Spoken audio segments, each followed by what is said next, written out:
सिर्फ कहानियों में अच्छी लगती हैं, लेकिन जब वो कहानी आपकी असली जिंदगी का हिस्सा बन जाती हैं तो डर से सिर्फ आपकी रूह नहीं बल्कि आपकी जिंदगी भी सदमे में जा सकती है। आज की कहानी एक ऐसे इंसान की है जो कि भगवान को मजाक समझता था, पर एक रात दिए गए श्राप ने उसका सब कुछ बदल दिया। अब ये कहानी डरावनी होने के बाद भी सुपर इंटरेस्टिंग है, क्योंकि इसमें आपको ये जानने को मिलेगा कि इंसान की जिद जीतती है या फिर अंधविश्वास। ये कहानी उन कहानियों में से एक है जिसे आप जिंदगी भर नहीं भूल पाओगे।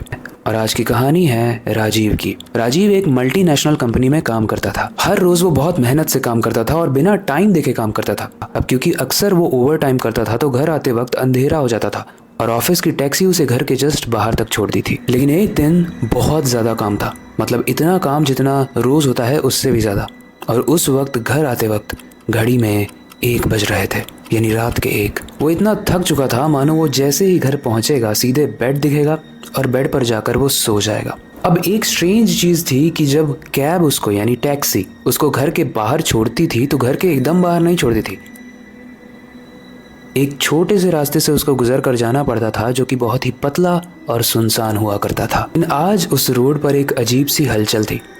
उस रोड पर बहुत बड़ा झुंड जमा था। हर कोई सफेद कपड़ों में था और जितने भी आदमी थे उनके सर पर लाल रंग लगा हुआ था। राजीव ने देखा कि कुछ लोगों ने मिलकर एक पालकी को अपने कंधे पर उठाया हुआ है और जिन्होंने उस पालकी को उठाया हुआ है उसके अलावा जितने भी लोग वहां पर मौजूद थे वो जितनी बार भी पालकी को देख रहे थे वो उसको देखते ही हाथ जोड़ रहे थे। और राजीव को सबसे स्ट्रेंज बात ये लगी कि जितने भी लोग वहां पर प्रेजेंट थे वो सब लोग एक धुन में कुछ गा रहे थे, कुछ मंत्रों जैसा। राजीव को कुछ गड़बड़ लगता है। वो सोचता है कि इतनी रात में किसकी पालकी जा रही है और ये लोग गा क्या रहे हैं, मुझे समझ नहीं आ रहा। एंड गाइस, सबसे इम्पोर्टेंट बात जो उसके दिमाग में आई वो ये थी कि ये लोग मेरे घर वाली गली में क्या कर रहे हैं। उसने सोचा इन लोगों का अपना जो भी काम हो, मैं बहुत थक गया हूँ, मैं सीधे घर जाता हूँ। राजीव इस भीड़ को, इस झुंड को इग्नोर करता है और अपनी घर की तरफ चलने की गलती कर देता है। गलती क्यों कह रहा हूँ, क्योंकि इसके बाद कहानी में जो मोड़ आने वाला है वो जानने के बाद आपके पैरों के नीचे से ज़मीन खिसक जाएगी। लेकिन उससे पहले हेलो गाइस, मेरा नाम है अविनाश कुमार और आप देख रहे हो सीखो ऑफिशियल शो हॉरर स्टोरीज। देखो, ये तो हम सब जानते हैं कि राजीव ने इन चीज़ों को फालतू समझ के इग्नोर किया और आगे चला गया ताकि वो घर जल्दी से पहुंचे। और काफ़ी दूर तक वो चला भी गया था और उसे ऐसा लग रहा था कि वो उन लोगों को बहुत पीछे छोड़ कर आया है। चलते चलते थोड़ी ही देर में राजीव के कंधों पर कोई हाथ रख देता है। राजीव ने जब पलट कर देखा तो जो झुंड में सबसे आगे वाला इंसान था उसने राजीव के कंधे पर हाथ रखा था और वो कुछ कहता है राजीव से, कुछ अजीब। पता है क्या? वो कहता है कि आप अपनी माँ को प्रणाम किए बिना ही जा रहे हो। राजीव बड़ा आश्चर्यचकित हो गया। उसने पालकी की तरफ देखा तो पालकी में कोई नहीं था, लेकिन फिर भी सब लोग उसकी पूजा कर रहे थे। राजीव बहुत घबरा गया। उसे वैसे इन सब चीज़ों पे बिलीव नहीं था, लेकिन बस उसे जल्दी से अपने घर पहुंचना था, इसीलिए उसने बहस करना ज़रूरी नहीं समझा। उसने हाथ जोड़ी और वहाँ से चला गया। लेकिन जैसे ही राजीव ने वहाँ से जाने की कोशिश की, किसी ने उसका हाथ पकड़ लिया। एक ऐसा इंसान जिसका चेहरा बहुत लाल था। इनफैक्ट वहाँ जितने भी लोग थे अब सब आ चुके थे, सब गुस्से में। लेकिन जैसे ही राजीव ने उनकी तरफ देखा उनकी त्वचा एकदम से नीली होने लगी। और पता है वो इंसान जिसने राजीव का हाथ पकड़ा था वो क्या बोल रहा था? तूने देवी माँ का अपमान किया है, या तो तू माफ़ी मांग, या तो प्रायश्चित कर, और या तो जो होने वाला है उसे भुगतने के लिए रेडी रह। राजीव को कुछ समझ ही नहीं आया। मेरा तो इनसे कोई लेना देना ही नहीं है और मैंने तो कुछ बोला भी नहीं और मुझे इन सब चीज़ों में विश्वास है भी नहीं, ये उसके मुंह से निकल गया। और जैसे ही ये उसके मुंह से निकला कि उसे इन चीज़ों पे विश्वास नहीं है, वो इन चीज़ों को नहीं मानता है, वो लोग और गुस्सा होने लगे। लेकिन राजीव बिना पीछे देखे बस भागने लगा। दरअसल राजीव बचपन से ही भगवान का और ऐसी सुपर नेचुरल चीज़ों का मजाक उड़ाता था। उसे बचपन से ही पूजा पाठ में कोई भी इंटरेस्ट नहीं था और ना वो इन चीज़ों पर बिलीव करता था। लेकिन उसे नहीं पता कि जब राजीव ने उस पालकी का अपमान किया तो वहाँ जो बूढ़ा इंसान चल रहा था उसने राजीव को एक श्राप दिया था। दरअसल उस झुंड में जो सबसे बुजुर्ग इंसान था उसने राजीव को श्राप दिया और उसने श्राप दिया कि जब तक इसने जो अपमान किया है हमारी देवी का, ये ज़मीन में नाक रगड़ के माफ़ी नहीं मांग लेता, तब तक इसके साथ कुछ बुरा होता रहेगा और तब तक बुरा होता रहेगा जब तक वो देवी पर विश्वास नहीं करता। खैर, हमारी जो स्टोरी थी वहाँ पर राजीव इन लोगों को पागल बोलकर भाग चुका था। वो घर आता है और अब कहानी में आता है एक ट्विस्ट। उसकी वाइफ थी जिसका नाम था श्रुति और वो सो रही थी, इसलिए वो उसको उठाता नहीं है, बस मुंह हाथ धोकर किचन में जाता है और खाना निकाल कर खाने लगता है। राजीव का दिमाग अभी भी बहुत गुस्से में था। गुस्से में, क्योंकि उसे रास्ते में किसी ने रोका और वो चीज़ें करने के लिए बोला जिस पर उसको बचपन से ही बिलीव नहीं है, यानी कि पूजा पाठ, किसी के सामने मत्था टेकना। इसीलिए वो अपने दिमाग को काम करने के लिए, शांत करने के लिए फ्रिज में जाता है, विस्की निकालता है, कुछ बर्फ़ निकालता है और मिक्स करके पीने लगता है। लेकिन जब वो फ्रिज से बर्फ़ निकाल कर फ्रिज को वापस बंद करता है तो फ्रिज में एक रिफ्लेक्शन आ रहा होता है, एक रिफ्लेक्शन जिसमें कोई खड़ा था। लेकिन गाइस स्ट्रेंज बात पता है क्या है? जो इंसान फ्रिज में दिख रहा था वो वही पुजारी था जिसने राजीव को श्राप दिया था, जिसका माथा एकदम लाल रंग से रंगा हुआ था। वो जब पीछे पलट कर देखता है तो वहाँ कोई नहीं था, लेकिन उसके फ्रिज पर रखी हुई जो बोतल थी वो एकदम से नीचे गिर जाती है उसके पैरों पर। वो बोतल टूट जाती है और कांच उसके पैरों में घुस जाता है। ये देखने के बाद कि उसके घर में कोई आया है, राजीव तेज से चिल्लाता है और कांच जो उसके पैर में घुसा हुआ था उसको निकालता है। लेकिन गाइस यहाँ अजीब बात यह है कि इतनी तेज आवाज़ में चिल्लाने के बाद भी उसकी वाइफ श्रुति नहीं उठती।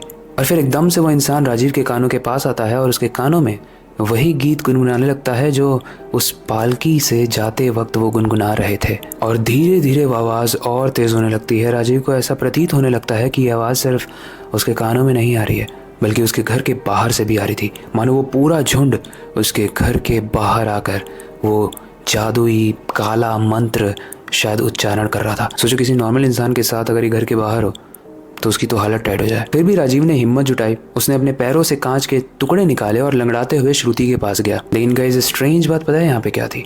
श्रुति अपने कमरे से गायब थी। उसने तुरंत श्रुति को कॉल घुमाया और श्रुति ने जैसे ही फ़ोन उठाया राजीव बोलता है कि कहाँ हो तुम, मुझे बहुत डर लग रहा है। लेकिन फ़ोन में से श्रुति की आवाज़ नहीं आई, उस इंसान की आवाज़ आई जो कि झुंड के अंदर से उससे बात कर रहा था। और वो बोलता है अभी भी वक्त है राजीव, बाहर आ जाओ। बाहर आकर देवी के सामने नाक रगड़ कर माफ़ी मांगो, वरना तुम्हारा वो हाल होगा जो तुमने सपने में भी नहीं सोचा होगा। राजीव ने तुरंत फ़ोन काट दिया और विंडो से बाहर देखने लगा। और वो जो देखता है वो देखने के बाद उसके रोंगटे खड़े हो जाते हैं, क्योंकि वो भीड़ उसके घर के बाहर पालकी के साथ खड़ी थी। लेकिन सबसे डरावनी बात पता है क्या है? पिछली बार तो पालकी में उसे कोई नहीं दिखा, लेकिन इस बार राजीव को पालकी के अंदर एक औरत नजर आ रही थी। राजीव का एकदम मानो दिमाग ही घूम गया। वो सीधा घर के बाहर गया और पालकी के सामने झुकते हुए बोला, देवी माँ मुझे माफ़ कर दो, मुझे नहीं पता था और मैंने जाने अनजाने में आपका अपमान कर दिया। मैं दोबारा ऐसा कभी नहीं करूँगा। लेकिन इतने में उनका गुस्सा शांत नहीं होता है। झुंड के पुजारी उसे मजबूर कर देते हैं नीचे नाक रगड़ के देवी से माफ़ी मांगने के लिए, और राजीव ऐसा करने पर मजबूर हो जाता है। और जब राजीव अपनी नाक को ज़मीन में रगड़ रहा था तभी उसे मंत्रों की आवाज़ आनी धीरे धीरे बंद होने लगती है। और जैसे ही वो ऊपर उठ के देखता है वो देखता है कि वहाँ कोई पालकी नहीं है, वहाँ कोई भी नहीं है। थोड़ी देर के बाद राजीव की आंख खुलती है और एकदम से वो जब उठता है तो वो अपने बेडरूम में होता है। उसके साइड में श्रुति होती है और रात के 1:30 बज रहे होते हैं। गाइज एक सवाल है, क्या ये सच में हुआ था या फिर राजीव का एक सपना था? मतलब उसके बाद राजीव को ऐसा लगता था कि वो उसके साथ जो हुआ वो सच में हुआ, बट उसका कोई प्रूफ नहीं है, वो बता ही नहीं पाया। वो उसने श्रुति को पूरी बात बताई कि उसके साथ अभी जस्ट क्या हुआ था, बट श्रुति ने बोला मैं कभी गायब हुई नहीं थी और हमारे घर के बाहर से तो कभी आवाज़ आई ही नहीं। तो क्या ये राजीव का भ्रम था? लेकिन एक स्ट्रेंज चीज़ बताऊँ गाइस, फ्रिज के ऊपर जो बॉटल रखी हुई थी और जो टूटी थी वो अभी भी नीचे गिरी हुई थी, और राजीव के पैर में जो कांच गड़ा था उससे जो खून का थक्का बंधा था वो अभी भी उसके पैर में देखा जा सकता था।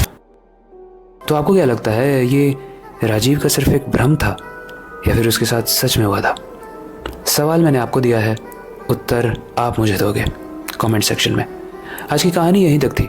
आई होप ये काफ़ी रोमांचक थी, लेकिन एक चीज़ हमें माननी पड़ेगी, काफ़ी सारी गली, काफ़ी सारे जगह हैं और काफ़ी सारे गाँव में ऐसे रिचुअल्स होते हैं, ऐसी मान्यताएं होती हैं जिनका मजाक कभी नहीं उड़ाना चाहिए। क्योंकि शायद हो सकता है राजीव के साथ जो हुआ वो उसका भ्रम हो, लेकिन बहुत सारे राजीव ऐसे भी हैं जो लोग जाने अनजाने में किसी तरीके से मजाक उड़ा देते हैं और उसके बाद उसका भुगतान करना पड़ता है, और वो भुगतान बहुत डरावना होता है गाइस। बाकी आई होप कि आज की कहानी आपको पसंद आई होगी। इससे रिलेटेड कोई फीडबैक है तो आप हमें कमेंट सेक्शन में बता सकते हो। इसके अलावा वक्त आ चुका है इस स्टोरी को एंड करने का और नई सबसे इंटरेस्टिंग और डरावनी स्टोरी पर काम शुरू करने का। लेकिन जाने से पहले मैं हमेशा की तरह बस एक ही चीज़ कहना चाहूँगा, अपनी क्यूरियोसिटी को डाई मत होने देना, नई चीज़ें सीखते रहना, अपने बेड के नीचे और खिड़की के बाहर ज़रूर देख लेना। मिलते हैं अगली वीडियो में।